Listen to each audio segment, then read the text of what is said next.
Salut à tous, bienvenue, je vous souhaite déjà à tous une excellente semaine. On est parti pour checker les cryptos avec un Bitcoin à 41 500 $. On est monté jusqu'à 42 000.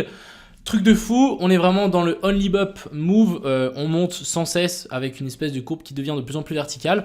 On va commencer à se rapprocher de zones assez compliquées à mon avis à passer. On parle de la zone des 48 000 jusqu'à 52 000. On a un top.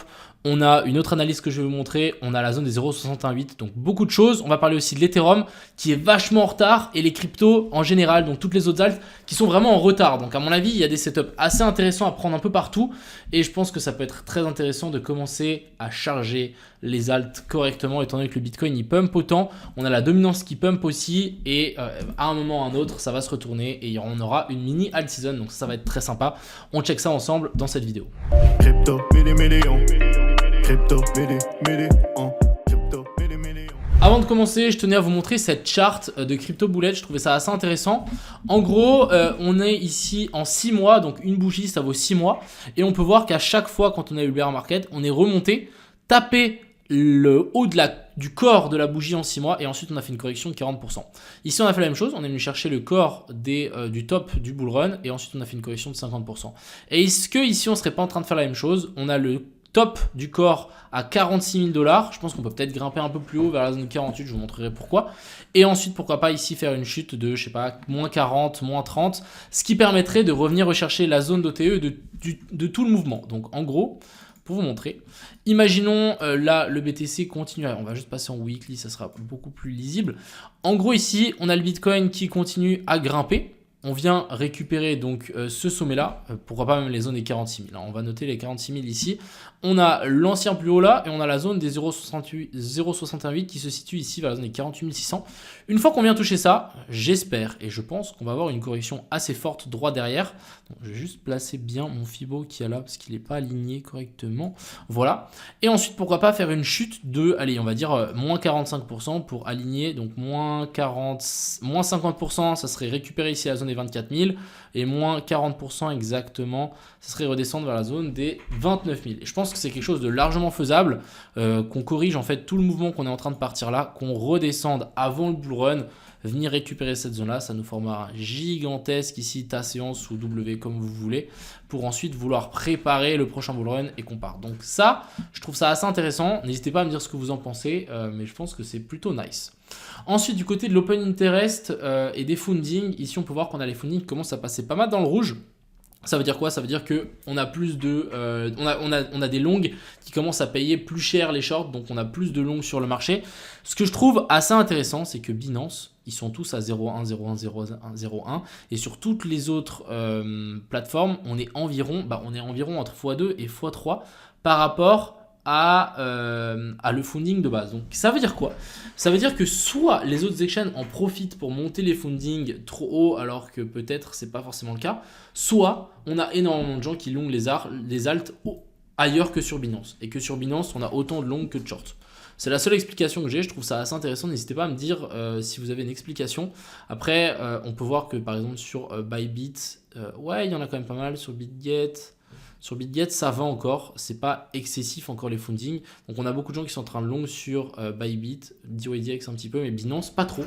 Donc ça, je trouve ça assez étonnant. Donc est-ce que tout le monde serait en train de long les cryptos autres sur tous les autres exchanges que Binance? Ça m'étonnerait.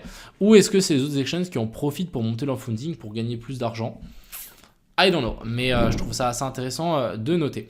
Alors, qu'est-ce qui s'est passé entre hier et aujourd'hui? Moi, j'ai dit qu'on était vraiment parti dans le mode only up, donc on monte sans trop se poser de questions. C'est exactement ce qui s'est passé hier. On est en train de monter sans trop se poser de questions. Hier, je vous avais même dit qu'on pouvait potentiellement ici avoir une petite redescente, venir récupérer les lots avant de vouloir repartir. Finalement, on est parti même sans récupérer les lots. Et là, vous avez le trade que j'ai pris hier. Un peu ridicule, vous allez rire. Mais en gros, voilà, j'aurais pu prendre un 12R. Malheureusement, j'ai close à 2R. C'est comme ça, c'est la vie.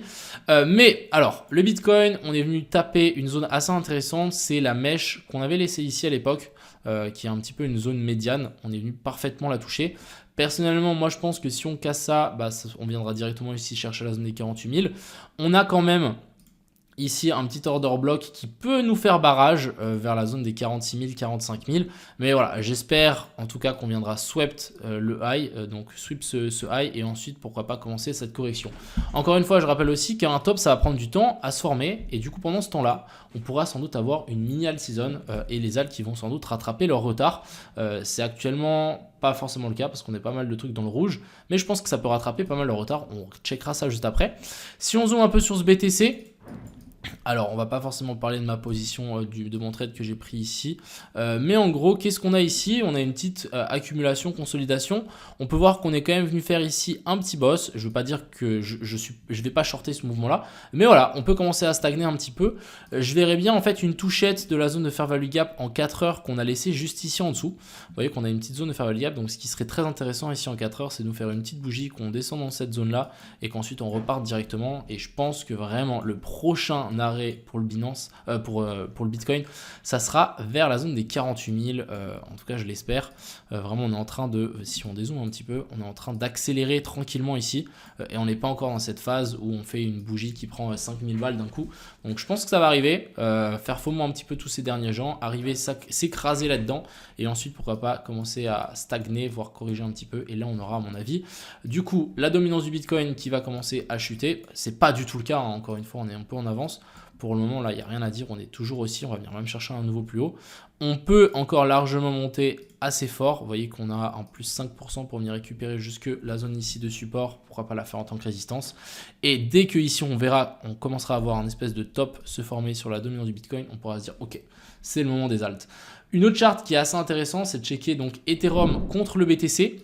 Je l'ai dit pas mal de fois, il y a beaucoup de gens, je pense, qui se trompent. Encore une fois, on verra. Mais moi ici, je ne vois pas de bottom. Je verrai bien encore une redescente ici en dessous, venir chercher la zone de fair value gap en monthly qu'on a laissé ici en dessous, passer sous ce lot-là et ensuite vouloir repartir. Je ne sais pas si vous vous rendez compte, mais ici, le graphique, il nous dit que l'Ethereum a perdu plus de 40% de puissance par rapport à l'Ethereum. Donc, c'est l'Ethereum qui a perdu plus de 40% face au Bitcoin. Donc, rendez-vous compte qu'à partir du moment où les gens vont commencer à vendre leur Bitcoin pour acheter de l'Ethereum, ça va être massif. On peut ici se retrouver avec un pump de plus de 100%. Donc, ça veut dire que l'Ethereum va prendre plus de 100% face au Bitcoin. C'est possible que le Bitcoin descende et que l'Ethereum même pas. Lui, il continue à pumper. Donc, ça risque d'être très, très intéressant. Mais la zone vraiment clé pour moi, ça va être la zone ici des 0,047. Et une fois qu'on aura touché ça, je pense qu'on pourra essayer de voir un bottom. Mais pour le moment, c'est pas du tout le cas. On est une espèce de consolidation un peu moche là. Je verrais bien aller hop une redescente et ensuite on repart assez fort pour la suite.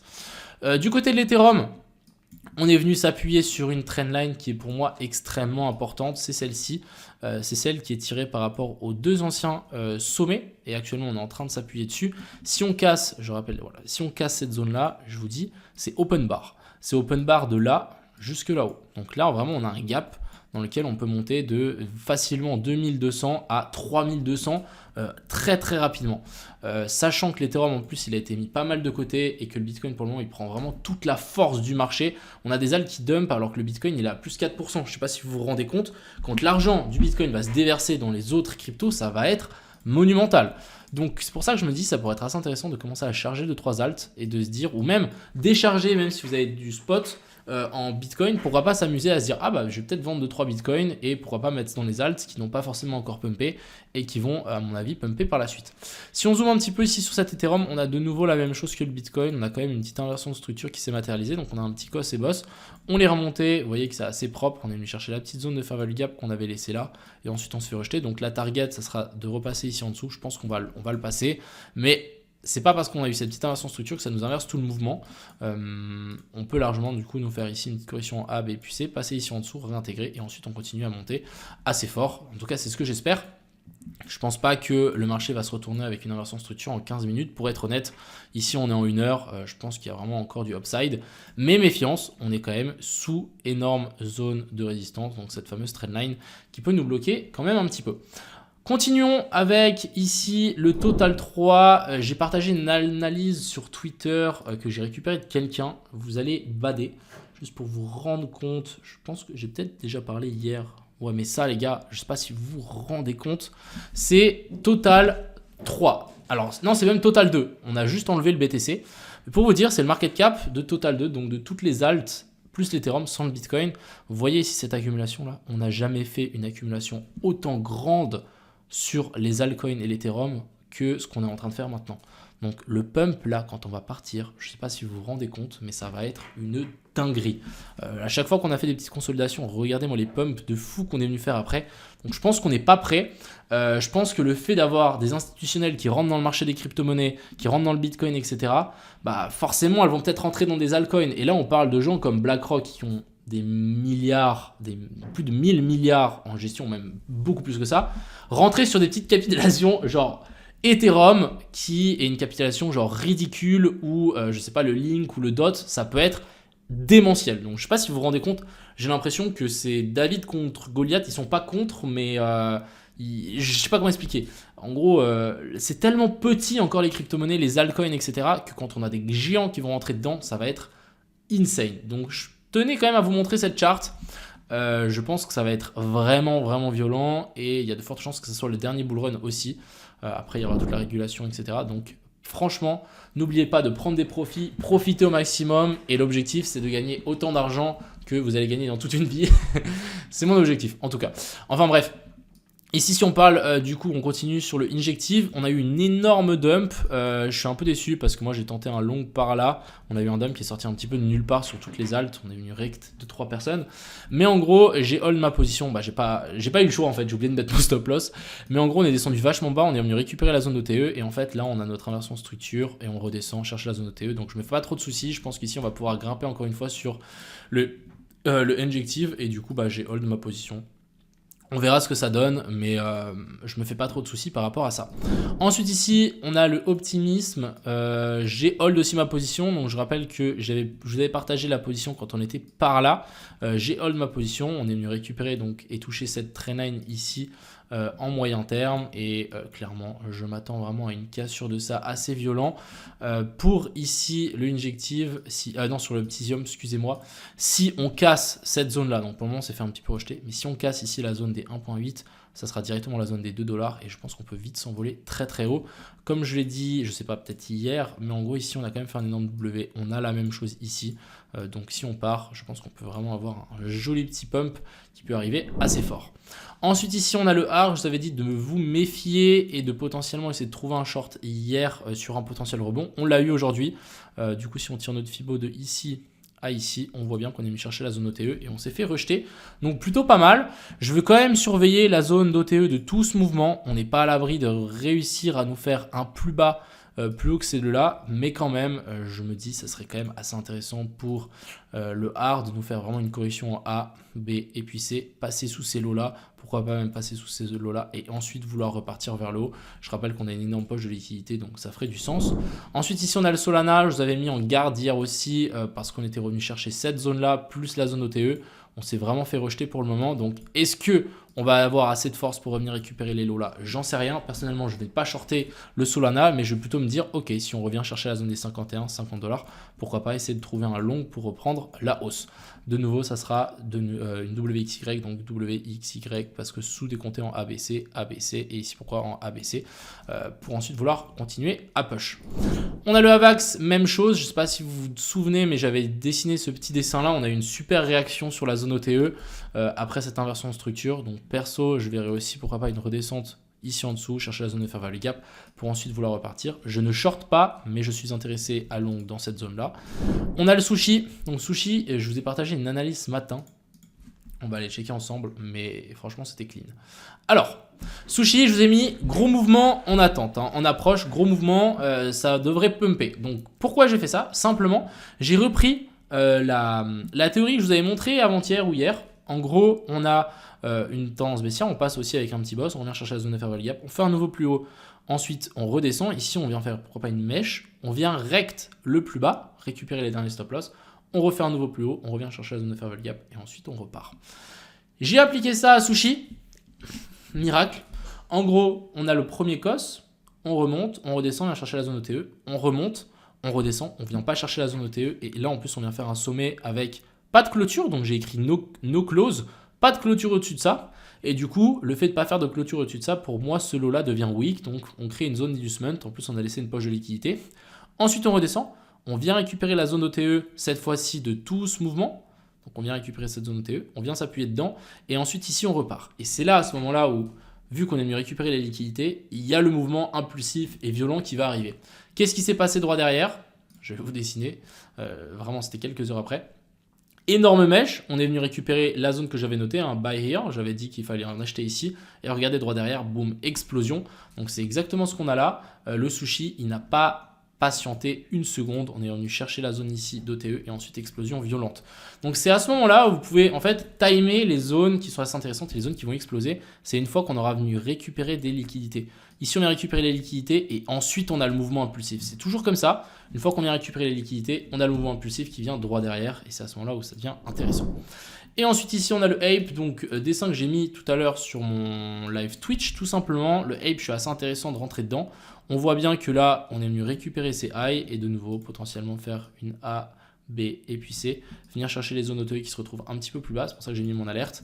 Et ensuite pourquoi pas essayer de rentrer, je rappelle que le ape c'est un dinosaure, c'est une dinguerie, on est super bas et je pense que ça peut être très intéressant de placer 2-3 ordres ici en dessous pour vraiment target des plus hauts et vraiment les hold long terme. Ici on a un super equal high, ça pour moi les gars c'est une super target. Donc imaginons on est à 1 point, là je sais pas si vous vous rendez compte, hein, on est à 1.5, monter jusqu'à $6, ça nous fait presque un x3, donc ça nous fait même un x3, donc ça peut être extrêmement intéressant. Voilà un petit peu ce que je voulais vous dire aujourd'hui.